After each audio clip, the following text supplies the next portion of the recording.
एउटा सानो बच्चा बच्चीलाई आमाले दुध पिलाउँछ, दुध पिलाउँदै हुर्काउँछ।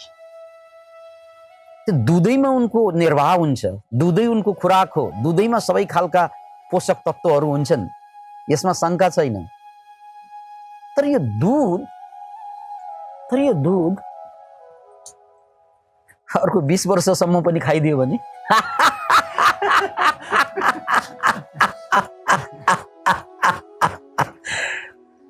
पचास वर्षको उमेरमा पनि खै मामु बुबु देऊ भन्नु पर्यो भने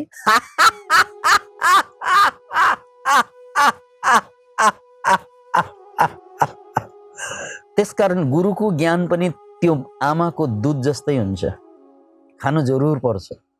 शास्त्रीय ज्ञान पनि आमाको दुध जस्तै हुन्छ, खानु जरुर पर्छ। तर कति खाइरहने? जहिले पनि आमाको दुध चुस्नु पर्यो भने, जहिले पनि गुरुको ज्ञान मात्रै बोकेर त्यसकै मात्रै बहस गरेर हिँड्नु पर्यो भने, जहिले पनि शास्त्र मात्रै च्यापेर, कसैले बाइबल, कसैले गीता, कसैले कुरान जिन्दगीभर च्यापेर बस्नु पर्यो भने दुई कुरा हुन्छ। या त यो मान्छे ठुलै भएन, यसको साइज बढेन है, यसको विकास भएन, यसको विकास अवरुद्ध भयो, यो बाम पुड्के भयो, यो लिली पुटन भयो। त्यसकारण आमाको दुध पिउनु हामी जम्मैको जन्मसिद्ध अधिकार हो, सुन्दर कुरा हो। तर त्यो सुन्दर कुरा लामो समयसम्म गरिरहनु पर्यो भने योभन्दा कुरूप कुरा, योभन्दा जीवनको लागि व्यङ्ग्य केही पनि हुँदैन। Can you imagine it? त्यसकारण गुरु होस् या शास्त्र होस् या कुनै विज्ञका कुरा होस्, यी सबै कुरालाई एउटा काल, सुरुको कालखण्डमा पछ्याउने हो। अनि तपाईँ मेच्योर्ड हुँदै गएपछि तपाईँ आफै आमाको दुध खोज्नुहुन्न, न लाज पनि लाग्छ फेरि। अब तपाईँलाई लाजै लाग्दैन, जन्मेदेखि गीता समातेको छ, बाइबल समातेको छ, कुरान समातेको छ, एउटा गुरुको पछि पछि लागेको छ, अहिले पनि लागेको छ भने लाज शर्म के पनि लागेन तपाईँलाई, किनकि तपाईँको विकासै भयो। यु आर नट ट्रान्सफर्मड, तपाईँको जिन्दगी व्यर्थ गयो। Can you imagine it? त्यसकारण महर्षि पतञ्जलिले शास्त्रका कुरा, यो आप्त वचनहरू, यो गुरुवरका कुराहरू, यो आगमका कुराहरू, त्यो पनि चित्तवृत्ति नै हो। तर यो अक्लिष्ट चित्तवृत्ति भएकोले सुरुमा काम लाग्छ, पछि काम लाग्दैन। लागिरह्यो भने तपाईँको विकासै भएको छैन भन्ने अर्थ लाग्छ।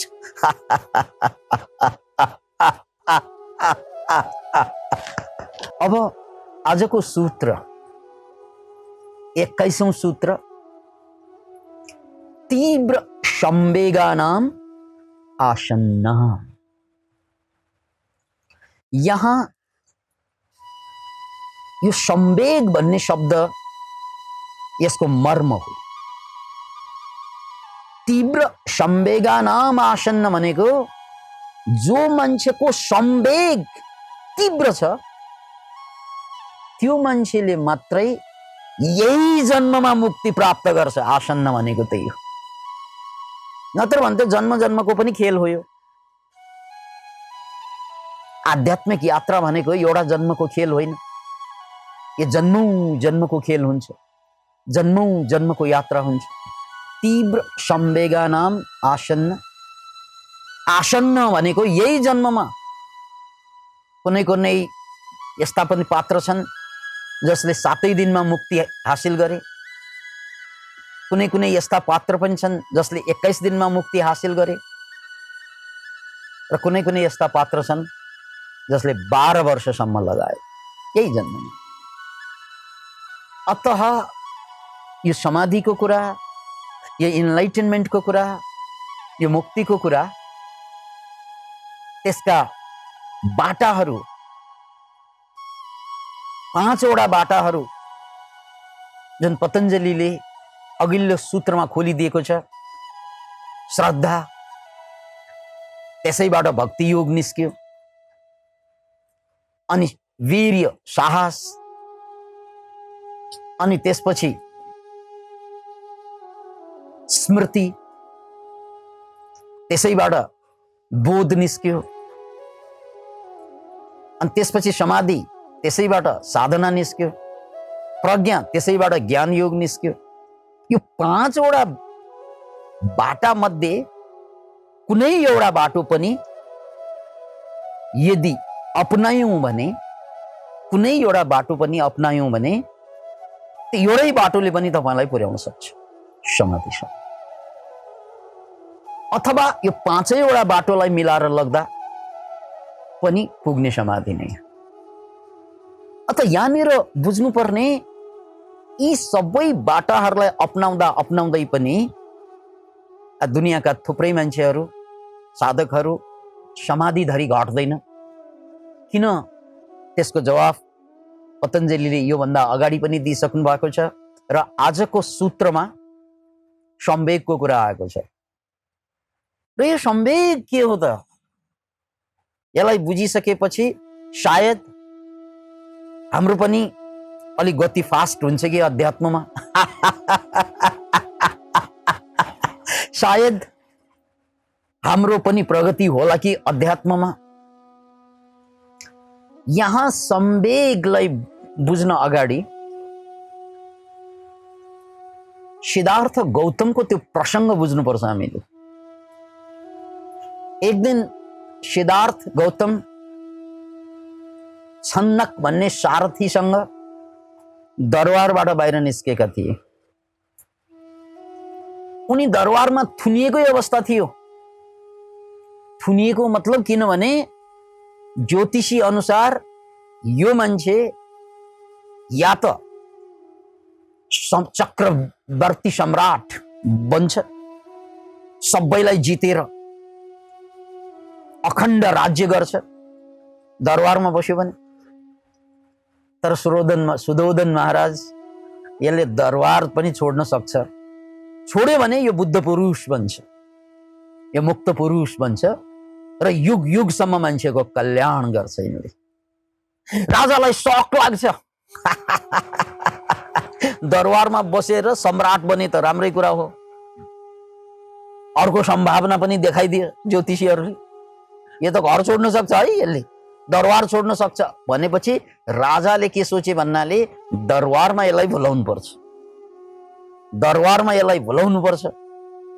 कसरी भुलाउने त दरबार भनेपछि मान्छेको जे कमजोरी हुन्छ त्यही कमजोरीलाई सम्बोधन गर्ने हो। त्यसकारण राजाले सबभन्दा पहिला त उनलाई 3 वटा दरबार बनाइदिए। एउटा यस्तो दरबार जुन दरबारमा जाडो भनेको कति पनि नलाग्ने, त्यहाँ छिरेपछि अहिलेको विदेशको कुरा गर्ने हो भने सेन्ट्रल हिटिङ सिस्टम भनिन्छ नि, यानी जाडो कहिले पनि नलाग्ने। जति बाहिर चाहिँ माइनस डिग्रीमा जाडो भइरहँदा पनि सेन्ट्रल हिटिङ सिस्टम जहाँ हुन्छ त्यहाँ जाडो हुँदैन। त्यो बेला त्यस्तो हिटिङ सिटिङ सिस्टम त थिएन, तर यस्तो टेक्नोलोजी विकास गरे त्यो बेलाको टेक्नोलोजी कि जहाँ भित्र छिरेपछि उसलाई चाहिँ बाहिर जतिसुकै जाडो भए पनि न्यानो भइरहन्थ्यो। सिस्टम मिलाइदिए, खर्च गर्नु नहो।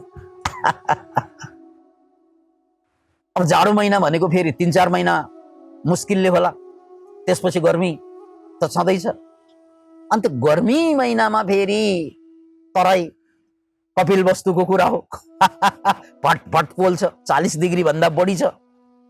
त्यो बेला उसलाई शीतल पार्नको लागि फेरि अर्को महल ठडाइदिए, जहाँ अन्डरग्राउन्डहरूको व्यवस्था गरेर जहिले पनि फ्रिज जस्तै चिसो बनाइराख्ने, ताकि उसलाई संसारबाट बाहिर जानै नपरोस्, यानी त्यही भोगेर बसुन्, दुःख भनेको यही थाहा नहोस् यसलाई। हेर्नु, अनि यो जाडो र गर्मीको बीचमा पनि 2 वटा सिजन छ, वसन्त र शरद ऋतु। यो बेलाको लागि फेरि दुवै महल काम लाग्दैन। त्यसैले तेस्रो महल जहाँ यो 2 वटा सिजन बाहेक तेस्रो सिजनमा बस्न मिल्ने, न चिसो न तातो, 3वटा महल बनाइदिए, महल पनि यति शानदारको। र अब युवा राजकुमार 29 वर्षसम्म त घरमै बसे र बिहे हुन अगाडि उनलाई श्रीमती बाहेक पनि 40,000 सुसारेहरू उनको सेवाको लागि। उन राजकुमार दरबारभित्र जे पनि गर्न पाइन्छ, राजाले जे बोल्यो त्यही कानुन बन्थ्यो। त्यसकारण 1 होइन, 2 होइन, 3 होइन, 40,000 केटीहरू उनको सुसारेको लागि। उनले जे भन्यो त्यही गर्ने खालका। Can you imagine it, can you imagine it, can you imagine. कति रे? 40,000।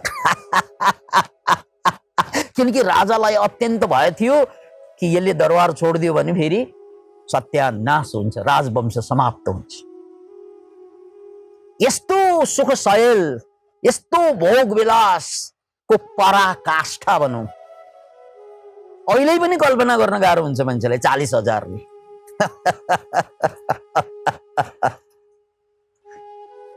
अनि एक दिन राजकुमारलाई यो सबै कुरा भोग्दा भोग्दा भोग्दा वाक्क डिक्क प्याक्क ठुक्क लाग्न थाल्यो। किनकि यो ब्रेन भनेकै त्यस्तै चिज, नभएको कुरा ठुलो लाग्छ यसलाई। पाइसकेपछि फेरि अर्को पाउनु हतार गर्छ, भएको कुरा प्रति बोर हुन्छ। त्यसैले आफ्नो सारथी छन्नकलाई निवेदन गरे। राजकुमारले आदेश दिए, छन्नक बाहिर जानु पर्यो, आज कहिल्यै गएको छैन, जाम। अन्ततः बाहिर निस्के। बाहिर त उनले अचम्मको त्यो पनि पोजिटिभली अचम्म होइन, नेगेटिभली अचम्म, सकिङ भन्छ नि जसलाई। के सकिङ त भन्नाले उनले बाहिर जुन देखे नि, सबभन्दा पहिला उनले के देखे त भन्नाले त्यहाँ एकजना बुढा, एकदम जर्जर बुढो देखे, एकदम थुर काँप्दै लट्ठी टेकेर आइरहेको बुढो। त्यो देखिसकेपछि सक। यस्तो त दरबारमा त कहिल्यै देख्न पाएन, त्यहाँ त तरुणी मात्रै देखिरहेको, तरुणहरू मात्रै देखिरहेको, युवाहरू। त्यो दरबारमा त त्यस्तो जर्जर कमजोर क्षीणहीन बुढो त कहाँ हुनु। छन्नक, को यो? राजकुमार, यिनी बुढा हुन्। बुढा के हो यो बुढा भनेको? कुमार। बुढा सबै मान्छे हुन्छन्, सबै मान्छे बुढा हुन्छन्, म पनि बुढा हुन्छु। कुमार, म पनि बुढा हुन्छु, हजुर पनि हुनुपर्छ। एक दिन सबै बुढा भएर यही हालतमा पुग्छ, एकदम जर्जर थुर काँप्ने हालतमा। श्वास धरी फेर्न गाह्रो हुन्छ, श्वास धरी भइरहेको हुन्छ। फोक्सो यति कमजोर भइसकेको हुन्छ मरुन्जेलसम्म कि श्वास फेर्नलाई गाह्रो भइरहेको हुन्छ। हिँड्न, एउटा पाइला उचाल्न गाह्रो भइरहेको हुन्छ। अनि कुमार, के सबैको नियति यही हो, सबै त्यहाँ पुग्छन्, म पनि त्यहाँ पुग्नुपर्छ, यस्तै बुढो हुनुपर्छ, यस्तै कमजोर, यस्तै जर्जर, यस्तै हुनुपर्छ। कुमार, यो प्रकृतिको नियम हो कुमार। द्याट इज शक। यही शकलाई सम्वेग भनेको हो, याद राख्नुहोस्। यहाँ यो शक जुन लाग्यो उसलाई, त्यो शक, त्यस्तो शकलाई नै सम्वेग भनिन्छ। अब यो सम्वेगको कुरा फेरि जोड्नै पर्छ। उनले त्यो बुढालाई देखे, बिरामीलाई देखे,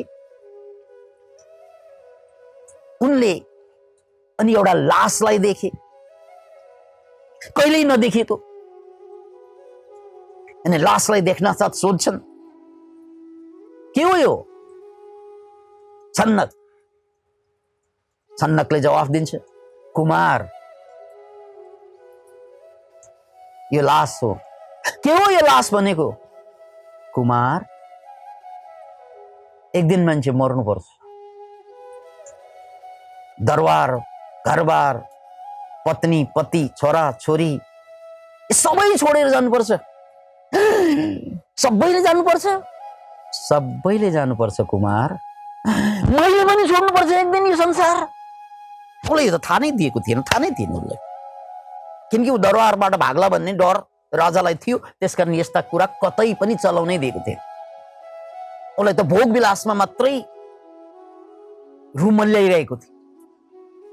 तर जब मर्नुपर्छ भन्ने थाहा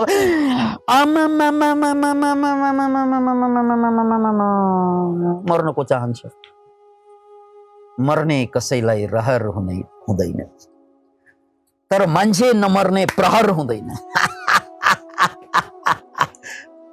भागेर जाऊं कुन ठाउँ जाऊं, मान्छे नमर्ने सहर हुँदैन।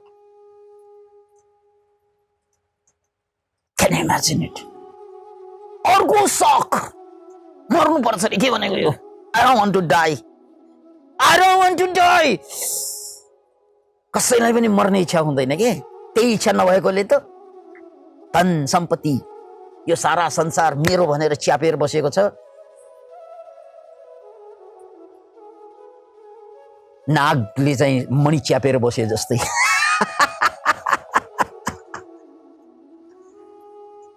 अनि लास्टमा एउटा फकीर देख्छ, एउटा फकीर, एउटा भिक्षुक एकदम छाती फुलाएर तर शालीनताका साथ शान्तपूर्वक अगाडि भिक्षा माग्न गइरहे। त्यो पनि देखेको थिएन उनले। के हो यो, को हो यो यिनी? मैले यस्तो देखेको छैन कहिले। कुमार, यिनी भिक्षुक हुन्। कुनै भिक्षुक भनेको कुमार, जसले संसारको माया मोह राग यो सबैको कमजोरी बुझिसकेको कारण संसार छोडेर परमात्माको खोज गर्छन् यिनीहरू, मुक्तिको खोज गर्छन् यिनीहरू। त्यसकारण यिनीहरू कोहीदेखि डराउँदैनन्, केहीदेखि डराउँदैनन्। त्यसैले कुमार, तपाईको नजदिकबाट जाँदा पनि सबै मान्छेले राजकुमार आयो भनेर आधा आधा जिउ चाहिँ झुकाएर हजुरलाई सलाम ठोके, नमस्कार प्रणाम बिसाए, बिन्ती बिसाए। तर यिनले तपाईलाई हेर्दा पनि हेरेनन्। किन भन्नाले उनलाई केहीदेखि डर छैन, केही पाउने लोभ छैन, केही गुमाउने गुम्ला भन्ने डर छैन। यसलाई भिक्षुक भनिन्छ। इनको खोज सत्य हो, मुक्ति हो, ज्ञान हो। यस्ता कुराहरू राजकुमारले सुनेपछि, सिद्धार्थ कुमारले सुनेपछि त्यसलाई जुन शक भयो नि, द्याट इज समथिङ। त्यसपछि उनी दरबारमा छटपटिन थाले। बिहे भइसकेको थियो, बच्चा जन्मिसकेको थियो, छटपटिन थाल्यो। ओहो, बुढा हुनुपर्छ, रोगी हुनुपर्छ, मर्नुपर्छ, बिरामी हुनुपर्छ, यस्तो दुखै दुख म झेल्न सक्दिनँ, म झेल्न सक्दिनँ, म झेल्न सक्दिनँ। अब के गर्ने, अब के गर्ने, अब के गर्ने, अब के गर्ने, कसरी बाहिर आउने, यो बुढाको पीडाबाट कसरी बाहिर आउने, यो बिरामी हुनुको पीडाबाट कसरी बाहिर आउने, यो मर्नुको पीडाबाट कसरी बाहिर आउने, कसरी कसरी कसरी यो छटपट, यो पीडा, यो दर्द। यसैलाई संवेग भनेको। Can you imagine it? यो संवेग, र यो संवेगले यदि आध्यात्मिक लाइन पक्रियो भने यो मुक्तिको बाटो बन्छ। यो संवेगले यदि बाटो पक्रिन सकेन भने यो डिप्रेसन बनिन्छ। यो जंक्सन हो। दुनियाँमा बुद्ध पुरुष त हामी धेरै कम देख्छौँ, मुक्त पुरुष त हामी धेरै कम सुन्छौँ, तर डिप्रेसनका भएका मान्छेहरू 25% जति छन् संसारमा। अरबौं मान्छे छन्। के अरबौं मान्छेलाई डिप्रेसन। त्यो डिप्रेसन हुनु भनेको त्यो पीडा, त्यो दर्द सहन नसकेर केही चीजमा इन्ट्रेस्ट हुँदैन। अब जसरी सिद्धार्थ कुमारलाई पनि केही चीजमा इन्ट्रेस्ट भएन। अब किन भन्नाले बुढो हुनुपर्छ रे, किन भन्नाले बिरामी हुनुपर्छ रे, किन भन्नाले मर्नुपर्छ रे। यो बनाएर बनेको चीजले के दिने हो र मलाई? यदि बुढै हुनु छ, यदि मर्नु नै छ, यदि छोड्नु नै छ भने यसको तुक के तुक। त्यसकारण यी चीज, यी भोग विलास, यो संसारप्रति उसलाई कति पनि इन्ट्रेस्ट भएन। अचानक यस्तो डिप्रेसन वालालाई पनि हुने यही हो फेरि। पीडा हुन्छ, संकट हुन्छ, छटपट हुन्छ, अनि इन्ट्रेस्ट केही चिजमा हुँदैन, अनि वो बिरामी पर्छ। खाली उसलाई मर्ने विचार आउँछ, केही छैन संसारमा। यार बुझेको त हो नि, ज्ञानै त हो नि, यो पनि सम्वेकै त हो नि। केही छैन संसारमा, बुढा हुनै पर्छ, रोगी हुनै पर्छ, बिरामी हुनै पर्छ, मर्नै पर्छ। केही छैन यो संसारमा, प्याज जस्तो छ प्याज संसार। केही छ कि भनेर छाम्दाखेरि बडा के तगडै केही चिज भित्रै केही चाहिँ हिरा मोती नै लुकाएको छ कि जस्तो लाग्छ छाम्दा। अनि एउटा एउटा परत चाहिँ छेक्दै छेक्दै छेक्दै जाँदा पुग्छौँ कहाँ त भन्नाले अन्ततः खालीको खाली। प्याज हो प्याज क्या जिन्दगी। Can you imagine it? प्याज हो जिन्दगी। एक एक परत खोल्दै जानुहोस्, अन्ततः केही पनि हुँदैन। अन्ततः मृत्यु, अन्ततः कुरेर बसेको तपाईँलाई मृत्यु हो। त्यो एउटा जोक छ नि, मुला नर्सदिन भन्ने एकजना केटाको जोक छ। कसैले उसको टोपी छिनेर भागेछन्, त्यसको पछि पछि लागेछ, खोज्दै गए, भेट्टाउनै सकेन। त्यसपछि त्यो केटा गएर आर्यघाटमा आए र आर्यघाटमा चाहिँ कुरेर बसे बिहानदेखि बेलुकासम्म। अनि त्यसपछि आर्यघाटमा बस्ने मान्छेले सोधे, भाइ तपाईँ बिहानदेखि बेलुकासम्म किन बस्नु भयो? कोही तपाईँको मुर्दाहरू आउँदैछ, आफन्तहरू? होइन, कोही पनि आउँदै छैन, मुर्दा सुर्दा आउँदै छैन। अनि किन बस्नु भयो त? किनभने एकजना मान्छेले मेरो टोपी खोसेर भागेछ, मैले उसलाई खोज्न सकेन, त्यसकारण मैले कुर्न आएको भन्छ। ल मूर्ख, त्यो यहाँ कहाँ आउँछ? अरे यहाँ नआए अन्ततः कहाँ जाने हो?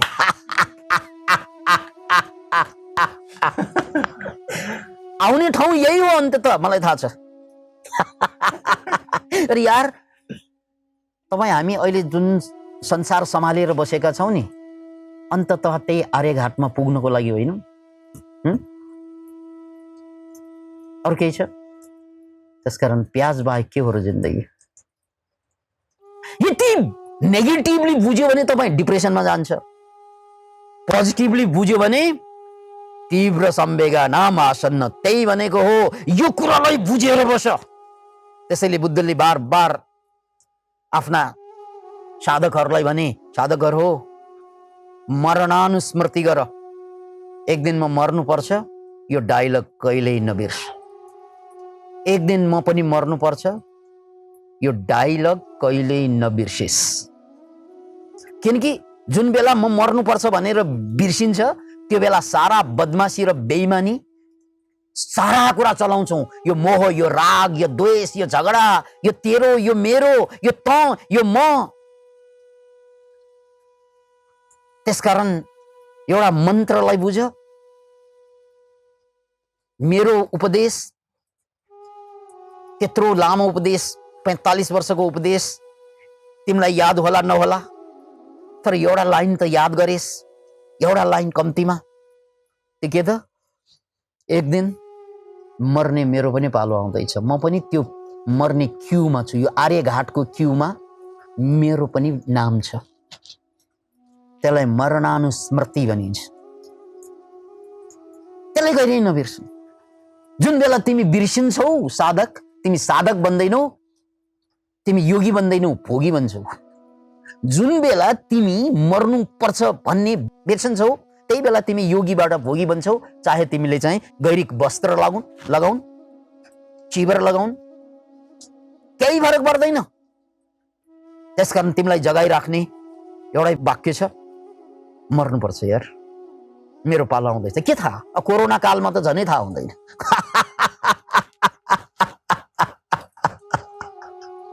तीव्र सम्वेगा नाम आसन्न।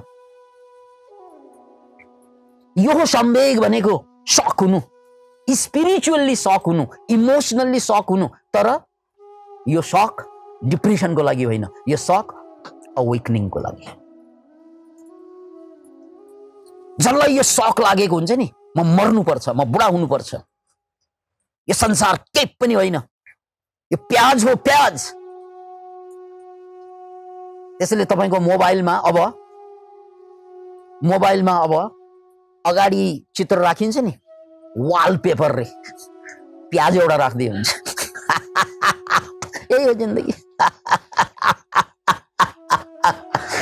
अझ आँट छ भने एउटा लास राख्दै पनि हुन्छ, जाने ठाउँ यही हो। आर्यघाटको चित्र राख्दिनँ, किन भन्नाले यो मेरो गन्तव्य हो। शून्यमाबाट आएको हो, यही खरानी भएर बिलाउने हो, राइट। यो बोध भइरह्यो भने तपाईको समाधि छिटो घट्छ क्या। यो बोध भइरह्यो भने तपाईको समाधि छिटो घट्छ, तपाईको ट्रान्सफर्मेसन घट्छ। यो बोध भएन भने जन्मौं जन्म तन्किन्छ। यो बोध भइदिएन भने यो मुक्तिको यात्रा, यो आध्यात्मिक यात्रा जन्मौं जन्म तन्किन्छ। यो बोध भइदियो भने यही जन्ममा। त्यसकारण चाहे मुर्दालाई राखौं, आर्यघाटलाई राखौं, या प्याजलाई राखौं, या बुद्धको त्यो वचनलाई सुन्नुहोस्, मेरो पनि पालो आउँदैछ मृत्युको। तीव्र संवेगानाम आसन्न। र फेरि यसपछिको 22औं सूत्रमा छ, मृदु मध्य अधिमात्र त्वात् ततोपि विशेष। त्यसमा पनि 3 थरीका हुन्छन्। मृदु भनेको चाहिँ संवेग त भएको हो, अलिक कमजोर संवेग, कसै कसैको अलिक बीच मजौला खालको संवेग, कसै कसैको प्रबल संवेग हुन्छ। त्यो अनुसार 7 दिनमा पनि मुक्त हुन्छन्, 21 दिनमा पनि हुन्छन्, या 12 वर्ष पनि लाग्न सक्छ। तर यही जन्ममा तपाईको जीवन धन्य हुन्छ। अब तपाई मध्य पर्यो कि मृत्यु भनेको कमजोर पर्यो कि मध्यम खालको पर्यो कि या एक्सट्रिमली तपाईको यो संवेग चढेको छ, त्यसमा निर्भर हुन्छ। यिनै कुराका साथमा एउटा समाधिपादको च्याप्टर समाप्त हुन्छ। यहाँ साधनाको सन्दर्भ यहाँ समाप्त हुन्छ। Thank you very much.